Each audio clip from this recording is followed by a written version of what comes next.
Namaskar. A warm welcome to World News, an Indian perspective on All India Radio. This is R.S. Raghu, and with me is Vaibhav Jyotsna Srivastava, bringing glimpses of major developments of the day from across the globe. Over the next half an hour, we shall bring you the latest from the world of politics, economy, sports, entertainment, and more. As the world fights the COVID-19 pandemic, we begin with a message of caution to stay safe and protected by following these 3 simple steps. Wear a face mask, maintain social distancing, focus on hand and face hygiene. The headlines. India's Prime Minister Narendra Modi calls for collaborative spirit at SAARC virtual meet to tackle challenges like COVID-19 pandemic. India, Australia, Japan and the USA hold third Quad meeting. S&P Global Ratings says India will be one of the fastest growing emerging market economies with a 10% growth. Facebook blocks Australian users from sharing or viewing news content on the platform. Foreign envoys in Jammu briefed by top Indian officials on the security situation in Jammu and Kashmir. In tennis, Novak Djokovic and Naomi Osaka storm into the final of men's and women's singles of the Australian Open.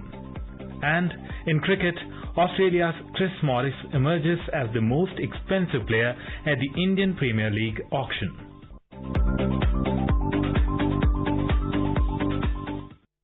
Prime Minister Narendra Modi on Thursday said India is working towards a healthy and COVID-19 free neighborhood.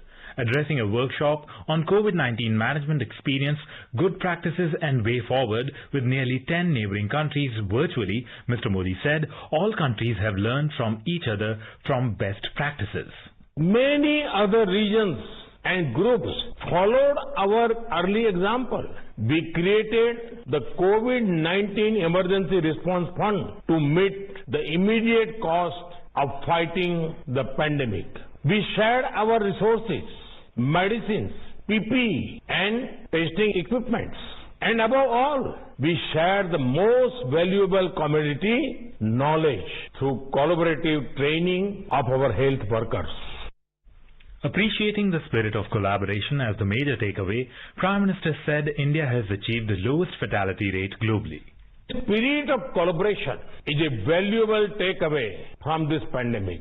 Through our openness and determination, we have managed to achieve one of the lowest fatality rates in the world. Today, the hopes of our region and the world are focused on rapid deployment of vaccines. In this too, we must maintain the same cooperative and collaborative spirit. Mr. Modi said all countries should maintain collaborative spirit during the vaccination. Mr. Modi suggested that there should be special visas for medical professionals and arrangements for special air ambulance.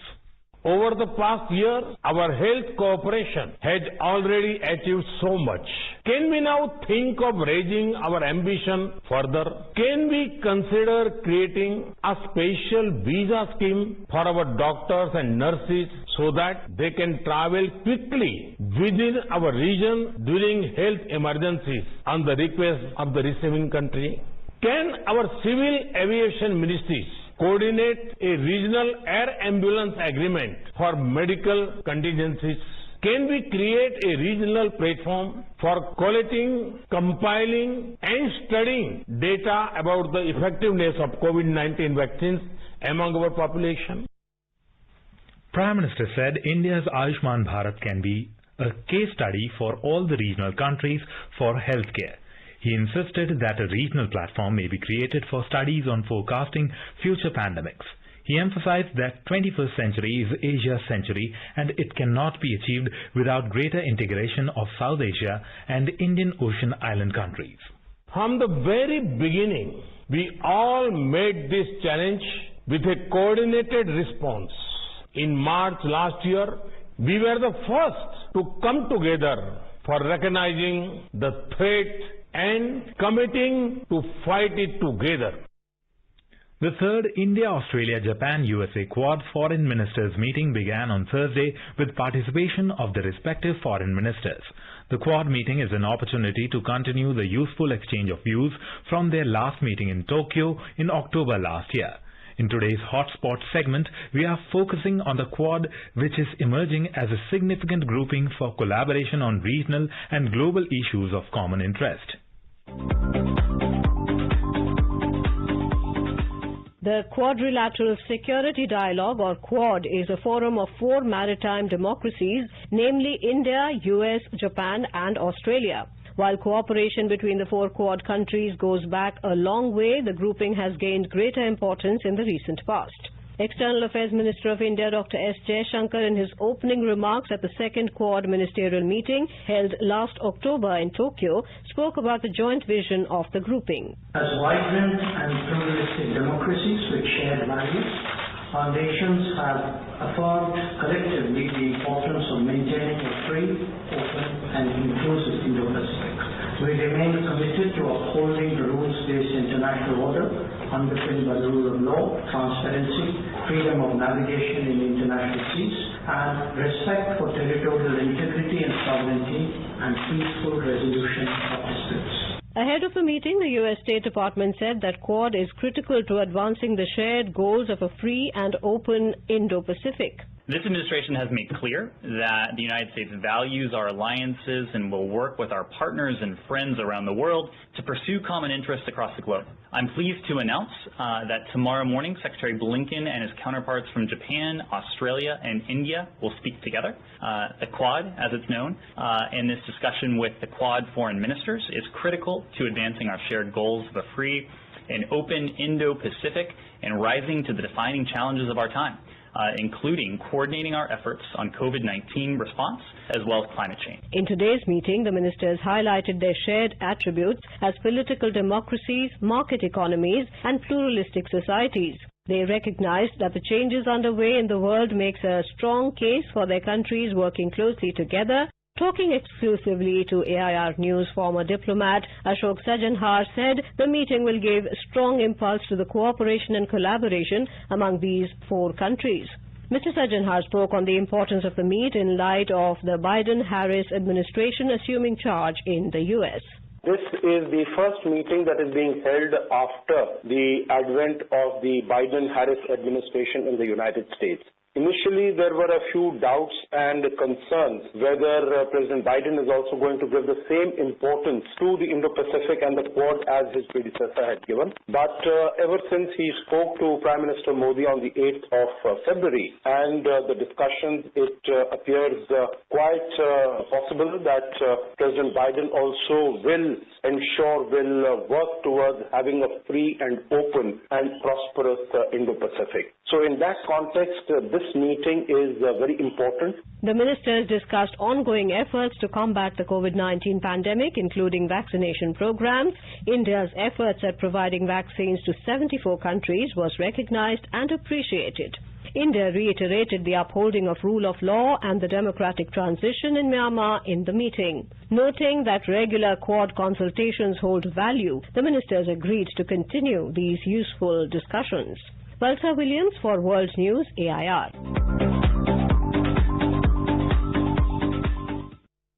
The delegation of foreign envoys from Europe and Africa, which is on a 2-day visit to Jammu and Kashmir, was on Thursday briefed by top officials of Indian Army and J&K Police about the security situation in the Union Territory. Police sources told AIR News that the envoys were briefed about Indian Army's role in making terrorists surrender, infiltration from LOC in support of Pakistan Army in infiltration, harboring terrorists, training camps and seizure of weapons supplied by Pakistan. The delegation was briefed about various programs including community engagements, counter-radicalization, the police initiatives in sports, employment opportunities, counseling and community bond schemes for those who shun the gun and surrender. The envoys were also briefed about the situation after the abrogation of Article 370, decrease in incidents of stone pelting and the conduct of peaceful DDC elections in the Union Territory and the overall security situation, especially attempts of Pakistan to push infiltrators into India through the LOC diplomacy and also about the frequent ceasefire violations. The delegation met the Lieutenant Governor Manoj Sinha and Chief Justice of J&K High Court. Grassroots democracy, decentralization and initiatives of the government for peaceful situation remain the focus of envoys' interactions in Jammu and Kashmir. Nasir Rathir, AR News, Jammu. Foreign Secretary of India Harshvardhan Shringla met Minister of Foreign Affairs of the Russian Federation Sergei Lavrov on Wednesday. Both sides expressed their intention to strengthen the Russian-Indian, especially privileged strategic partnership in every possible way, as well as to tighten the coordination of positions on pressing international and regional issues, including in multilateral formats with the participation of Russia and India.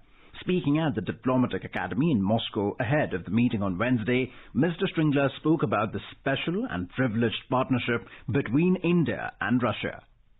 Commenting on the numerous high-level visits between the two nations, Mr. Shringla said that the frequency of such visits is an indicator of the high priority accorded to Russia by India. The long-term convergence of our interests, sensitivity to each other's concerns, mutual respect and trust shared by Prime Minister Modi and President Vladimir Putin, growing people-to-people contacts are the key drivers of our bilateral partnership. I was just mentioning today that our Prime Minister and President Putin has met each other 19 times in the last 6 years. I don't think any other, I would say, high-level contacts have been as regular as those between India and Russia, and this itself is an indication of the strong importance that our leadership attaches to this vital relationship that is there. Mr. Shringla also remarked on the progress of the International North-South Transport Corridor. We've also prioritized what is called International North-South Transport Corridor.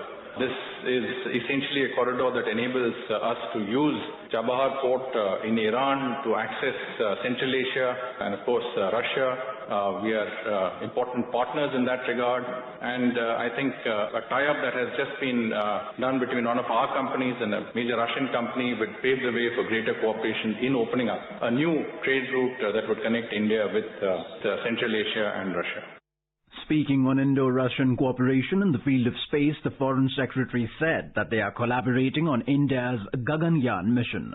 I'm happy to say that 4 of our astronauts and 2 flight surgeons from India are training in Russia as part of Gaganyaan, which is the first manned, the human spaceflight program from India, which we expect to launch in 2022. Is also the 75th anniversary of India's independence, and so it's an important landmark year for us in India. S&P Global Ratings has said that India will be one of the fastest growing emerging market economies with a 10% growth in the next fiscal. S&P Director, Sovereign and International Public Finance Ratings, Andrew Wood said this while speaking in a webinar on India Outlook for 2021. He said the forecast for India in 2021 is on stronger side and shows that a lot of economic activity which was frozen last year is coming back online to normalization. S&P said India's economy has stabilized over recent months with progressively better manufacturing, services, labor market and revenue data. The hard part will be converting these trends into a sustained recovery over the next few years. In India, over 9.8 million beneficiaries have been administered COVID-19 vaccine so far.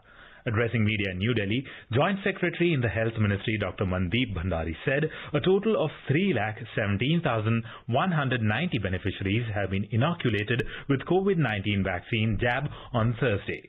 अभी तक कुल टीकाकरण जो इस अभियान में हुआ है वो है 98,46,523। इनमें से जो हेल्थ केयर वर्कर्स जिनका टीकाकरण हुआ है उनकी संख्या है 66,99,567।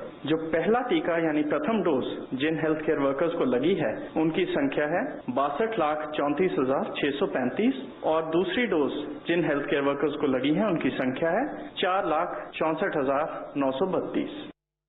It added that maximum number of doses have been administered on Thursday in Uttar Pradesh, followed by Maharashtra, Bihar, Jammu and Kashmir and Odisha.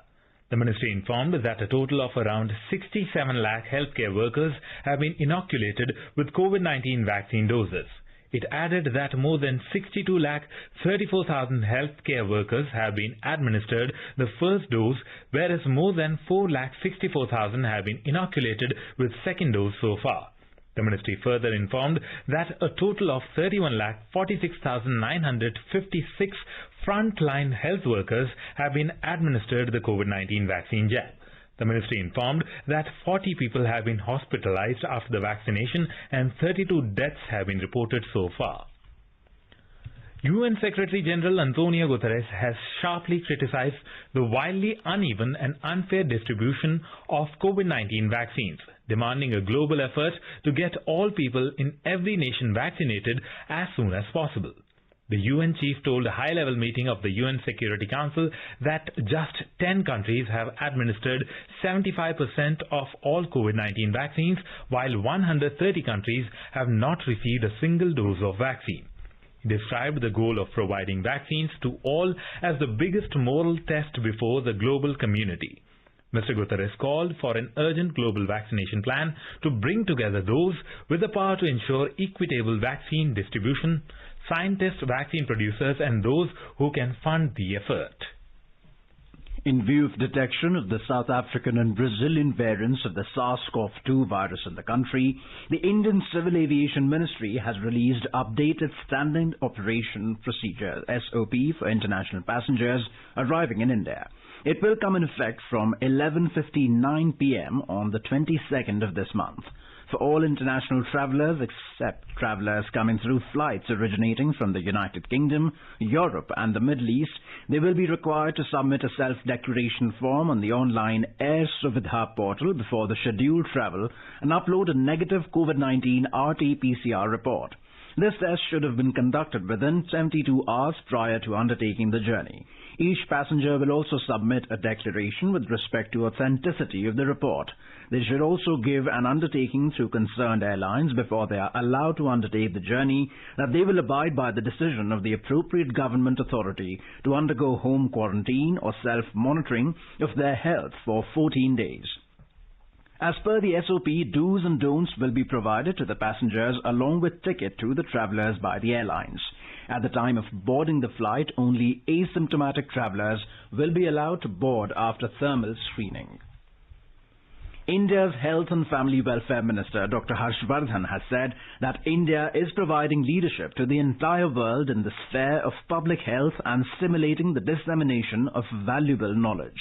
While delivering the valedictory address on exchange of good practices in tackling COVID pandemic and the way forward, the minister appreciated the role played by India in providing the vaccines to the neighbouring countries through Vaccine Maitri initiative. He said when the world faced a crisis of confidence regarding the shortage of diagnostics and vaccines, Prime Minister Narendra Modi affirmed that India's production capacity will be used to help humanity in fighting the virus.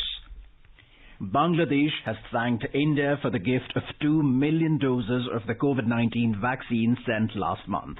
Speaking exclusively to Prasar Bharati after taking the COVID-19 vaccine in Dhaka, Foreign Minister of Bangladesh, Dr. A.K. Abdul Momen, expressed satisfaction that the Serum Institute of India, SII, is continuing with the supply of the vaccine as scheduled. The Bangladesh government is continuing with the special vaccination program for the diplomats of the foreign missions in Bangladesh. On Thursday, Foreign Minister Dr. Momen, along with several diplomats including from India, Britain and other countries, took the vaccine shot at the Sheikh Russell National Gastro-Liver Institute. Dr. Momen said that Bangladesh did a good job in controlling the spread of the coronavirus in the country. He said this is reflected in the fact that the death toll has hovered around 8,000 in the country. The death rate has fallen down to single digit. He said Prime Minister Sheikh Hasina used a very innovative strategy from day one of the pandemic, which really helped. Providing food to every house during the pandemic kept the nutrition level right, said the minister. This is All India Radio giving you the news. For quick news updates round the clock, follow us on Twitter at AIR News Alerts. 3 steps to stay protected and stay safe from COVID-19. Wear face mask, 2 gaz ki duri to maintain social distancing, maintain hand and face hygiene. Prime Minister of India, Mr. Narendra Modi, spoke with Sultan of Oman, Sultan Haitham bin Tariq, on Wednesday. During the telephonic conversation, the Sultan expressed his appreciation for the COVID-19 vaccines supplied by India to Oman. Both leaders agreed to maintain close cooperation in the joint fight against the pandemic. The Prime Minister congratulated the Sultan on completion of 1 year of his reign and for his Vision 2040 for Oman. They expressed satisfaction about the growing India-Oman cooperation in all areas including defense, health, trade and investment. Both leaders also appreciated the role of the Indian diaspora in enhancing the economic and cultural ties between the two strategic partners. Facebook has blocked Australian users from sharing or viewing news content on the platform, causing alarm over public access to key information. Australians woke up Thursday morning to find the Facebook pages of all local and global news sites were unavailable. Several government, health, emergency and other pages were also blocked. Later, the tech giant asserted that it was a mistake. Prime Minister Scott Morrison termed the actions as arrogant and disappointing. Those outside of Australia are also unable to read or access any Australian news publication on the platform. Facebook's move is in response to a proposed law in Australia which would make tech giants pay for news content. Companies like Google and Facebook have argued the law doesn't reflect how the internet works and unfairly penalizes their platforms. Communication Minister Paul Fletcher said that Facebook needs to think very carefully about what this means for its reputation and standing. Georgia's Prime Minister resigned on Thursday in a move which deepens the political crisis in the country following parliamentary elections in October. The elections were marred by fraud allegations according to reports. Georgi Gakharia in a statement said that he would step down to avoid more political polarization following the announcement of plans to arrest opposition politician Nika Melia. The President of the United States, Joe Biden, has termed the Nord Stream 2 as a bad deal. Speaking to the press on Wednesday, White House spokesperson Ms. Jen Psaki said that the U.S. is continuously monitoring the activity and is looking at the applicability of sanctions. The Nord Stream 2 is a project which builds on Nord Stream 1 as an export gas pipeline running from Russia to Europe across the Baltic Sea. Our position on Nord Stream 2 has been very clear and it remains unchanged. President Biden has made clear that Nord Stream 2 is a bad deal. It's a bad deal because it divides Europe, it exposes Ukraine and Central Europe to Russian manipulation, and because it goes against Europe's own stated energy and security goals. We're continuing to monitor activity to complete or to certify the pipeline, and if such activity takes place, we'll make a determination of the applicability of sanctions. This is All India Radio giving you the world news. In an important step to integrate technology for the delivery of justice, the Supreme Court of Bangladesh launched a translation software on Thursday. Our Dhaka correspondent has filed the story. The Bangladesh Supreme Court launched the artificial intelligence-based translation software Amar Bhasha today. The software will translate orders and judgments of the Supreme Court from English to Bangla. The software has been developed with Ek-Step Foundation of India. It is based on their Anuvad translation software used in India to translate from English to Indian languages including Bangla. Anuvad was deployed by the Supreme Court of India as Supreme Court Vidik Anuvad software from November 2019. Speaking during the virtual function to inaugurate the software, High Commissioner of India to Bangladesh, Vikram Doraiswamy, said that India is honored to partner in the development of such a unique translation software designed in India and shared on a gratis basis. The High Commissioner further said that this collaboration was possible as Bangla was one of the recognized languages of India. Moreover, the judicial systems of both the countries have common origins, similar systems and lexicon. The High Commissioner appreciated the recent efforts by the Supreme Court of Bangladesh in integration of technology for smooth dispensation of justice in Bangladesh, such as setting up e-courts during the pandemic. Rajesh Jha, World News, All India Radio, Dhaka. Nearly 7 months after its takeoff to Mars, NASA Perseverance rover is expected to land at the red planet's Jezero crater shortly. In a tweet, NASA said earlier that the trip to Mars 99.9% is complete.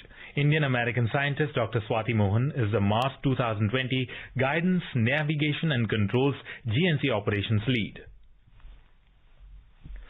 The Sensex and Nifty posted third straight day losses today, but the rupee strengthened marginally against the US dollar. In the international markets, crude oil prices rose amid production hurdles, a report from the Business World. The Sensex at the Bombay Stock Exchange declined 379 points or 0.7% to close at 51,325.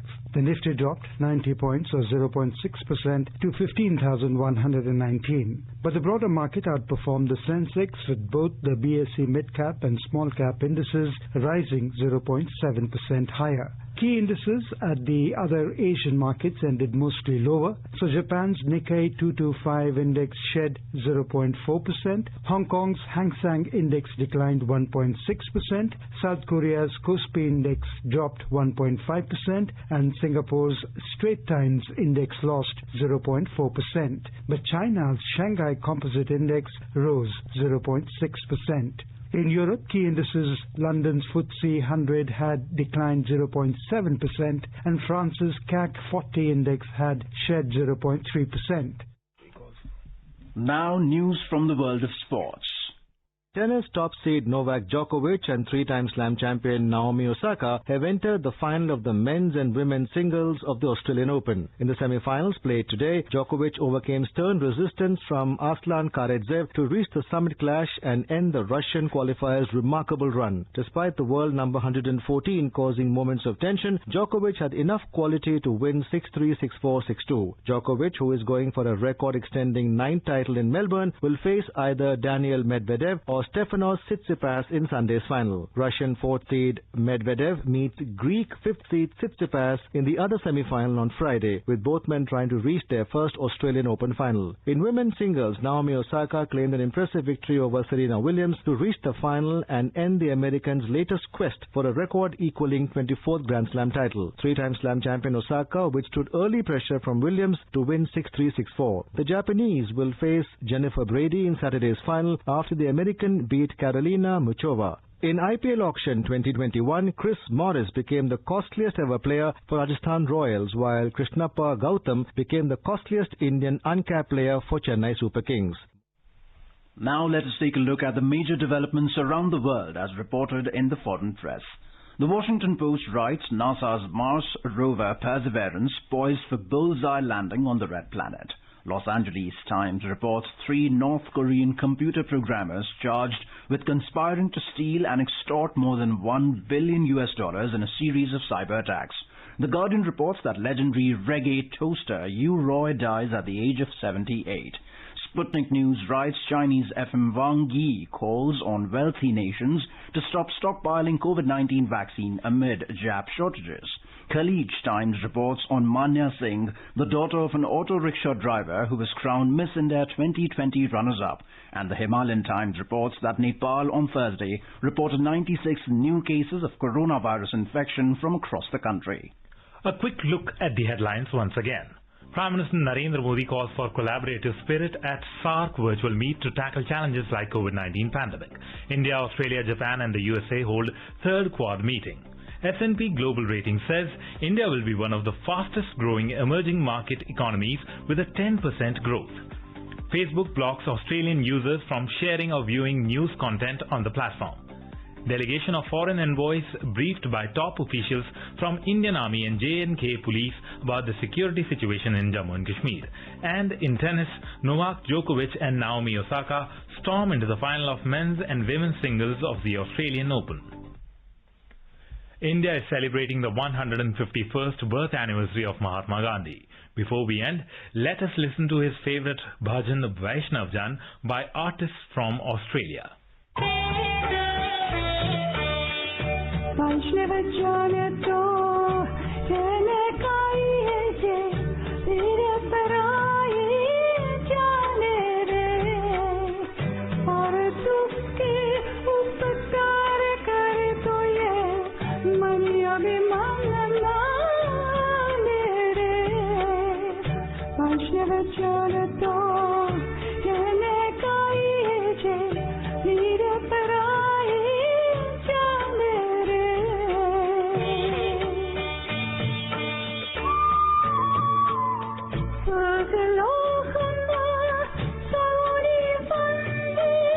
Linda